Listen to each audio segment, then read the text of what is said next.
Welcome to Coffee with Kay, where we're going to make sure the coffee is always served strong, but it's also going to come with a side of truth, and that's truth with a capital T. The truth of God, that is. I'm here to equip and encourage you, Saint. Yep, that's right, you. And if you're not familiar with the sainthood, I want to teach you what it is, and I want to invite you to the family. So, let's get right into it. Monday, happy days. Tuesday, Wednesday, happy days.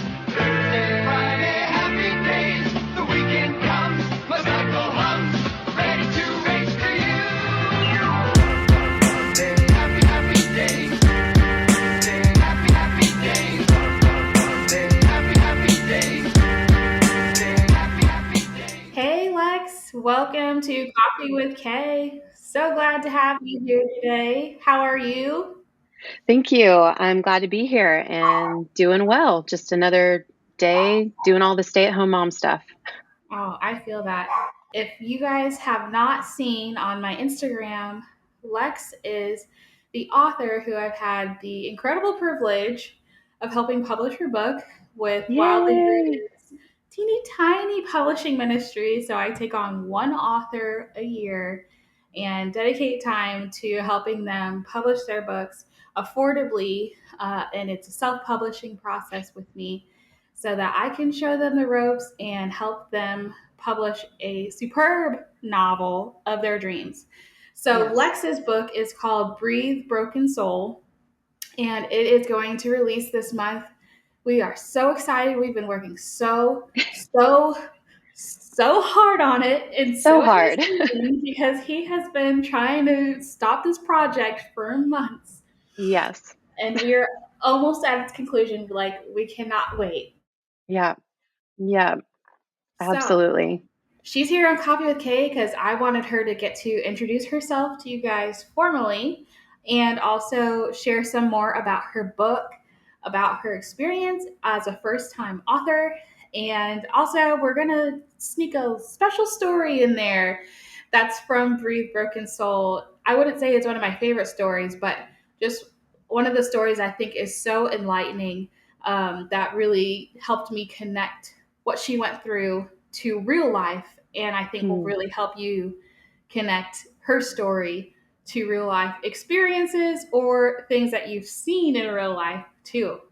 So Yeah. I'm going to let Lex take the reins and tell you some about herself. Yes. Okay. So I am Lex Launius. I'm 36. I am married. We've been married for going on 11 years. We have 3 kids, and we live in the North Texas area. Um, I am a birth doula, very part-time. I'm mostly just stay at home with the kids. We homeschool. And then now I can say that I'm an author as well, which is exciting. Never really imagined that I'd be adding that title, but here we are. So yes, Breathe Broken Soul is my first book, and hopefully it'll be out in the next couple of weeks here. So yes, we have been working very hard on it, and the process was a lot more difficult in a lot of ways than I would have originally imagined that it would have been, but it's been a lot of growth. Just that's like the word for all of it is just growth. Yes. So if any of you guys listening has had the opportunity of publishing a book, I'm sure you can understand what we are talking about. There's just so many moving pieces. And when you add a spiritual book on top of that, well, Mm, now you just bought the spiritual realm into it too. yep. And it has been such an incredible process, Yeah. in all the good ways and all the bad ways. And Yeah. it's just like giving birth. I think it's so similar to Yeah. those labor pains of carrying a baby for 9 months and just the effort and the difficulty to deliver and labor it out. Yes. But as soon as it's hits the oxygen and takes its breath of fresh air for the first time, it's just like the most incredible feeling. And I'm so Yeah. excited for you to get to feel that feeling Me in too, a because couple we've been in weeks. like I feel like we've been in the crowning stage for a long time. We really have. We really have. That's Oh what boy. it's felt like. And I think you're very spot on. It's been a lot of unforeseeable mishaps, and that Yeah. is just the life of being an author, it seems like, Yeah. and a publisher. Yeah. So it's been just like such an incredible journey and crazy opportunity. I feel that um, for somebody to trust you with their book is such an honor. And with this book, especially, because it is fantastic, you guys. Uh, You can go look it up on Goodreads. Our beta readers have already generously put some wonderful reviews on there so yes. that you can start getting a hint of what Breathe Broken Soul is like. And Lex has a YouTube, so you can go to her YouTube channel and check out some of her old videos and get to know her that way too. So Yes. she is Yeah. very well versed in the social tech world. So y'all take advantage of that these next few weeks. So your anticipation for Breathe Broken Soul can just continue to grow as Yes. you wait for your pre-order to get in. Yeah. So Ours is continuing to grow as well. So come and sit in the anticipation with us. yes, please. We have plenty of anticipation to share. We really do. We really do. We Yes. need to distribute it. Yeah. Oh my word. So Help as carry the this, load some. hey, that's what we're called to, bearing one Yeah. another's burdens for There you real. go. So, well, you know what? I'm going to put a prayer request out there this weekend because this next week we're kind of taking off while this manuscript is finished being edited. Yes. And we could just use all the prayers that it goes smoothly, efficiently, and as fast as it possibly can. Yes. Yep. So Yeah. I'm going to put that on Instagram tonight There you because go. we need that. We really We do. do. We do. So, as Lex mentioned, she is a wife and she is a mama too. And I think it would be really interesting if you shared with our listeners what part of your life Breathe Broken Soul is taking place in. So, can you kind of give us a synopsis of the timeline that this Yes. was going on in your life? Yes. So it starts pretty early on in childhood and finishes out just within the last couple of years. And so it's a pretty wide range of time. And there's a lot that happens, as you can imagine, because it's over a couple of decades.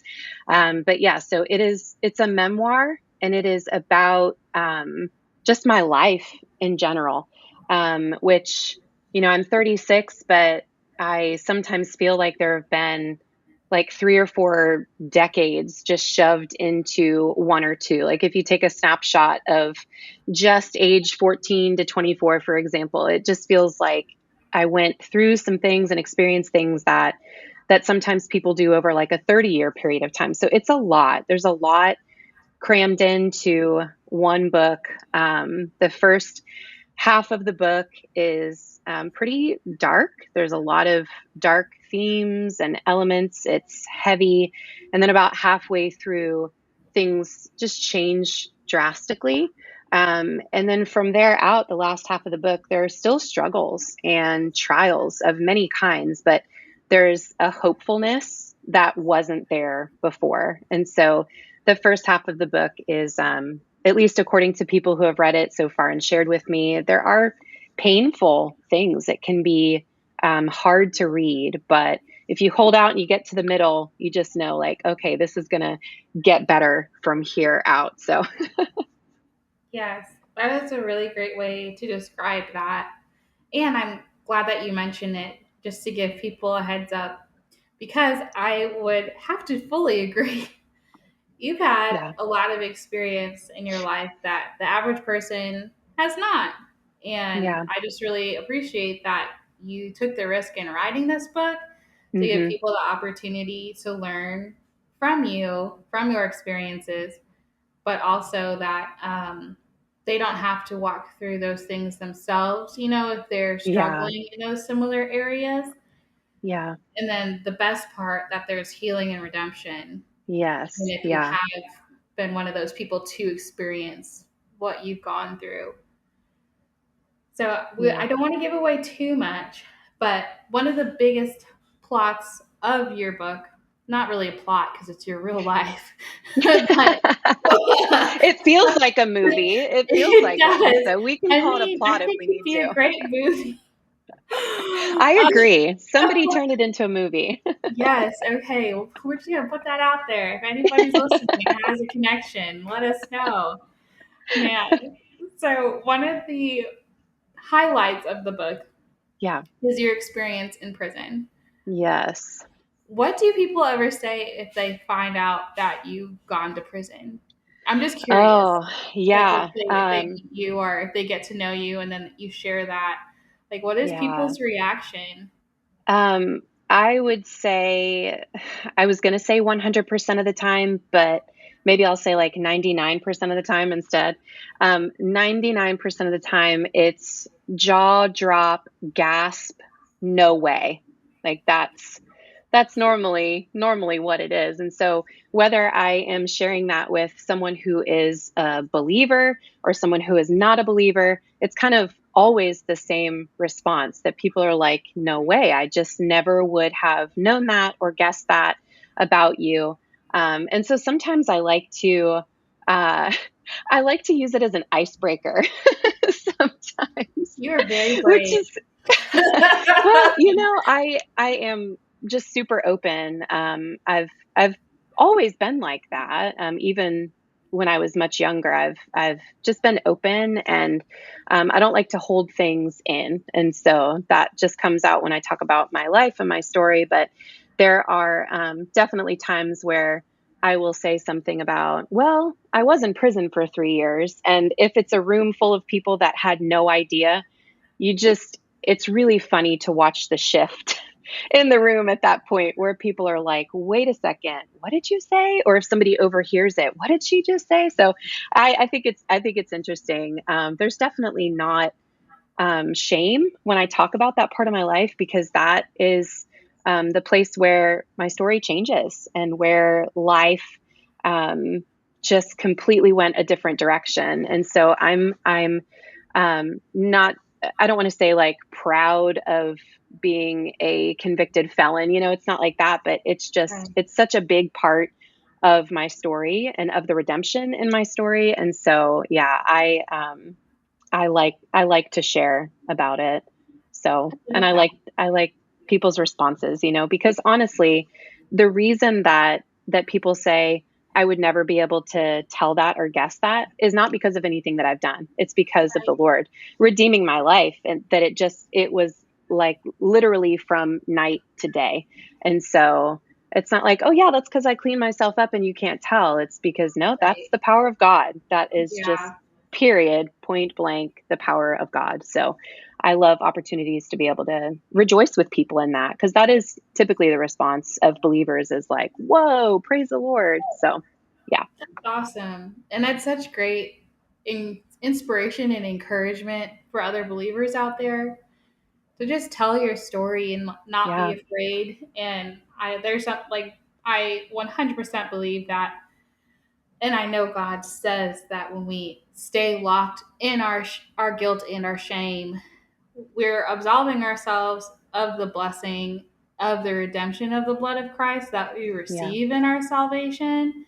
We're yeah. being, as Jordan Dooley would call it, blessing blockers, not Hmm. only for ourselves, but for other people, because Yeah. sometimes all people need is the freedom to know that they can share their Yes. past and their present with others, and that there is no condemnation for those who are in Jesus. And Yeah. that it just has like a continuous snowball effect that, like, whoa, you went through that? Oh, you would never guess. I went through it too. I mean, like I Yeah. said, there's probably, I personally, actually, I know one other person who went to prison, Okay. and I was really surprised that they went to prison. And I felt so bad because they said it was a horrible experience, but it Mm, really changed them for, what I hope is the better. yeah. Actually, no, I know two people. I had a Okay. family member that did too, and that was really Okay. tough. But yeah, Yeah. it's just one of those things that's really easy to run away from because Hmm. it's such a horrible experience. And Yeah. so just that you were willing to talk about it in such a personal way and that you build your life around your testimony is just very commendable. And Yeah. so I'm Thank just you. really thankful that our paths lined up, that I get to Yeah. help you share your story with so many other Yeah. people. Yeah. And I'm so thankful too. Yeah. I think I could totally see how people would have that reaction. But I feel like I did too. And it's just so Yeah. funny because it makes me wonder, like, what do we actually think people in prison would look like Yes. or Right. act Yeah. like? Yep. Like, we watch too Yeah. much TV, probably. Yes. Yeah. And Not realistic honestly, enough. no, yeah, absolutely. Yeah. It's those little, I mean, judgment sounds like a bad word, but it is kind of a judgment call to be like, oh, you don't look like someone who would have experienced this, you know?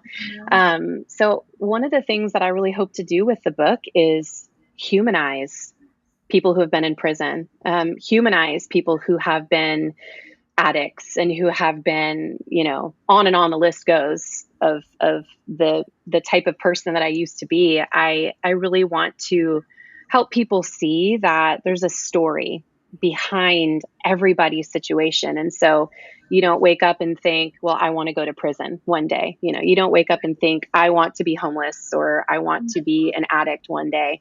And so I hope to kind of confront some of those things in people who have maybe not been able to look at certain groups of people with compassion before, to just be able to say, like, hey, this is a real human with a real story. And don't let the outside fool you. Whatever the outside is, whether you have a negative response or feeling when you look at someone or a positive response or feeling, you really don't know the person's story. And so I hope that it'll help, just help people maybe to have compassion stirred in their hearts for people that they may or may not have something in common with at all.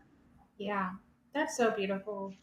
And I even felt getting to work with you and read your story and listen to your story, just noticing so many overlaps in our testimonies Yeah, from who God saved us from being in our past. yeah, And just like you said, like it is very gradual and it takes a long time. Like you don't just wake up, that was another thing that I thought was, I would have never guessed that you had like struggles with homosexuality too in your yeah, past, and that was something that we related on, yeah, and just getting to read your perspective of what drew you to that yeah, and your experiences in that, because even though it's the same lifestyle or thinking pattern, we had totally different ways that we exhibited it or yeah, acted it out. yeah, And I just find it really fascinating when I've gotten to have conversations with people who have struggled with homosexuality in their past, just the differences of like the traumas or the like hurtful thinking patterns that started to lead up to that lifestyle where you eventually just kind of fall into it because yeah, you yeah, never, you don't go to sleep when you're 12 years old thinking like, when I will grow up I'm going to be a yeah. lesbian. Like Right. Yeah. Nope. it's not really how it works.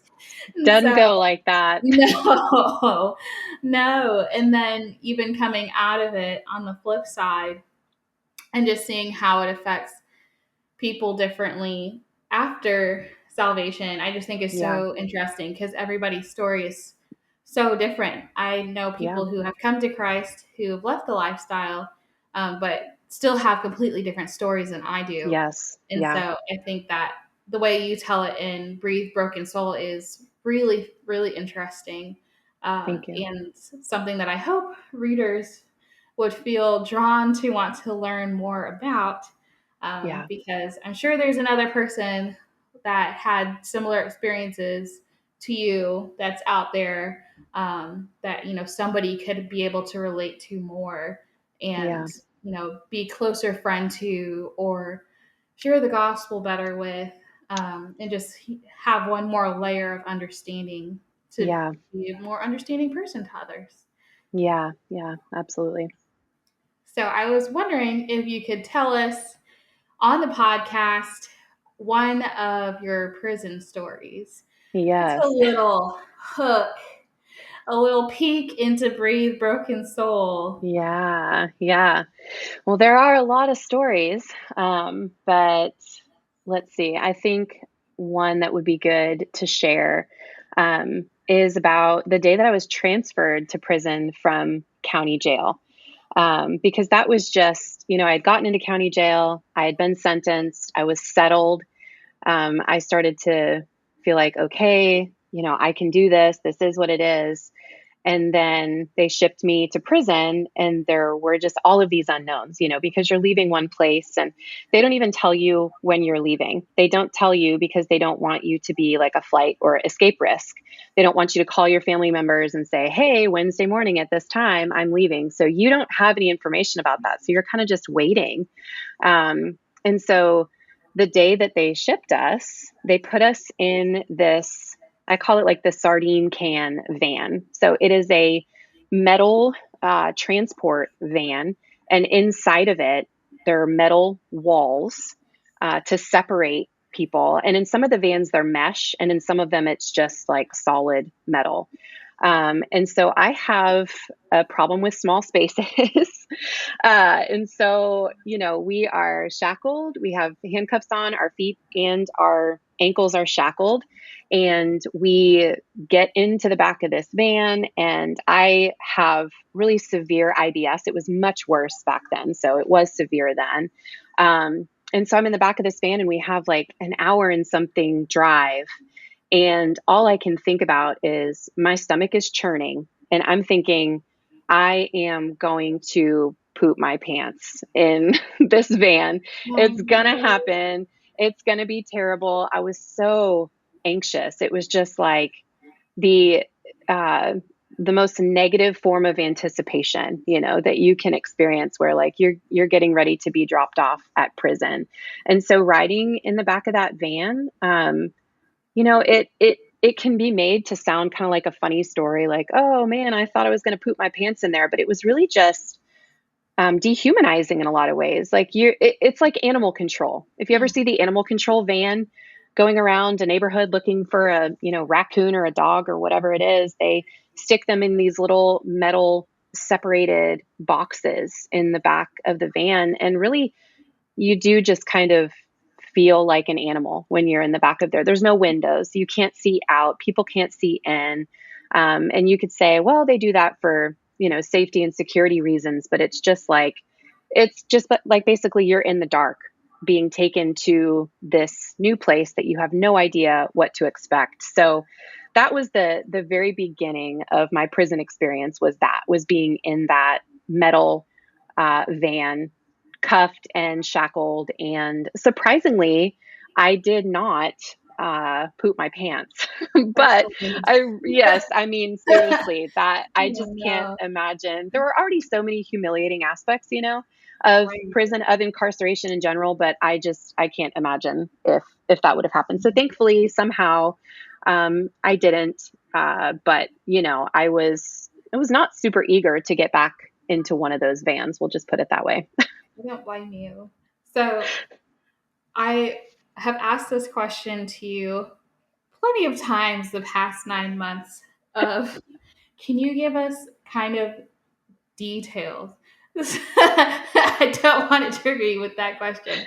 So what I will say is when I imagined a prison transport van, I always thought of like an old school bus from Mm. like a Tyler Perry movie or some other movie where somebody's getting sent to prison, and they always have them in a school bus that just has like cages on the windows. And then I was telling you earlier how when I was in our city one day by the jail, and somebody I saw was being walked into this truck, and it kind of looked like a small, I would say like a bread delivery truck, that Yeah, like a little white truck, like a little tiny mini semi truck, not really semi truck. yeah. Um, and it had like a ramp, like a little moving Mhm. little U-Haul, and no Yeah, windows, and it said sheriff on the side, and somebody in a striped suit with shackles walking in the back, and they just closed the door. And yep, I was so confused. And then yeah. maybe 2 months later, I met you, and then you tell me this story, and I was like, oh my word, like that's what was Yep. going on. They were going to Yeah. prison, and that was, I really saw a Yeah. person walk in that truck. So Yeah. yeah, I just wanted to say, like, if you can kind of give people an idea, if you had to describe what is that, kind of like a more accurate picture of what that transport van looks like? Yes, yeah, absolutely. It's there's a there's a van that I'm thinking of that I can't think of the name of it, but it's like a couple of my friends who have large families drive them. I think they're like those boxier looking vans. If you know what I'm talking about, then Yeah, maybe you can help give me the word for it because I just can't think of it for some reason. I think Nissan has one, and then I think like Mercedes has one or something too. It's like this yeah. boxy van. Not like a And 15 passenger, like long van, but mm-mm. like, Nope. yeah, like those, like kind of like a Shorter. sprinter van, like the Yeah. sprinter vans people will travel around in, kind of. Yes. Yeah. Yeah. Yeah. Okay. Yeah. But no windows. Man. And yeah, so you can't see where you're going. And they do have different versions of those. But the transport, the one that they transport you to in prison, or at least where I was, no windows, metal walls inside. You can hear each other, but you're not supposed to be talking. There's a mesh wall in between your part of the van and the driver. And it's just like a little, yeah, it's like a metal box basically. Wow. And you're just filed into it. And I don't remember exactly how many people were in there with me on that day. I feel like it might have been 4 or 5. It wasn't a ton of us, but they're small. It's not at all like a big school bus, Yeah. where you just got a bunch of inmates on a school bus. It's a lot more restrictive than that, I would say. And so yeah, people like you have probably driven by a jail or a prison before and seen those vans. And it Mhm. looks almost like it would be the kind of van that somebody would take to go clean someone's house, like where they Yeah. have all of their cleaning supplies in the back of it or something like that. It looks pretty unsuspecting, but yeah, there's a whole bunch of metal and a whole bunch of anxiety hidden Wow. in the backs of those trucks. So Yeah. yeah, And very hot too, right? yes, yeah, yep. Because you don't get princess treatment or prince treatment. No, no, And this none of that at book all. takes place in Florida. Ooh, yes. It was even Yep. worse. No, yeah, no air conditioning. Mhm. Man. Yep. Well, thank Yep. you for sharing that story with us. I hope that was Yes. a hook, line, and sinker for whoever is listening. There's more to that story in Breathe Broken Soul, but I just wanted to highlight too that I I appreciate the detail that was taken to tell this story in the book. Because Lex goes, she has plenty of research snippets and quotes in Breathe Broken Soul that scientifically and psychologically just help to confirm her story through the eyes of a Mm, professional. For mm, those of you out there who are interested or take interest or understanding in kind of like a social work psychological aspect of the prison system, America's prison system specifically, I think will give you, this book will give you a lot of insight, even just mm, beyond her story. So I just really appreciated the time that she took to tell the detail of this transport story, because I just feel like there are so many layers to it, from how we handle criminals and the just the mhm. dehumanization and the desocialization aspect of the prison Yeah. system that begins before we even walk through the doors. Yeah. And it just, it puts you in the seat of Lex in this book, just from the very beginning, where Yeah. you can just really kind of relate to her, even if you've never experienced going to prison. We can all just sit and imagine. I'm sure all of us have traveled in an unair conditioned car in the deep south and can Yeah. at least relate in that aspect, and then Yep. just imagine the rest of those layers on top of it. Yeah. So thank you so much for sharing that Yes. story. This Yeah. is a shorter episode of Coffee with Kay than normal. I'm sure Lex will be back, especially after her book comes out. is I Yes. would love to do a couple months in recap of its release and what she is going to be up to in the upcoming months after Breathe Broken Soul comes out. But I Yeah, wanted you that would guys be to awesome. finally get to meet her through my podcast and some more on my Instagram page these next coming weeks. And if you want to get to know her more, Lex, can you share your other social media websites and links for people to get to find you outside of this podcast? Yes, absolutely. So if you want to check out YouTube, that's youtube.com/words of this life. You can go to youtube.com/words of this life for my YouTube channel. And my website is lexlaunius.com. So it's LEXLAUNIUS.com. And they can find out more about me in those places. And then Instagram, of course, as well. Awesome. Well, thank you Yeah. so much for your time with me today. I super appreciate you making time to come on here. And guys, make sure you sign up for Lex's email list so you can Yes. know as soon as pre-orders Yes. hit the If you stand. go to, What yeah, a if you go to choice. my Instagram, that link is in my bio there. I Yes, believe it should be. If it's not, I'll make sure that it is. it should be. Last I checked, it was there. So it should still be Okay. there. And yeah, Awesome. you guys go sign up for that because pre-orders are coming out literally in the next week or two, and we cannot wait. And you have to Yes. get this book. You're going to love it. So until we talk Shameless again, plug. oh yes, all of the plugs. This is all about you, and all about God. So Yes. praise the Lord for Amen. this book. It is awesome. You guys are gonna Yes. love it. Gray sky, hello blue. There's nothing can hold me when I hold you. Goodbye, gray sky, hello blue.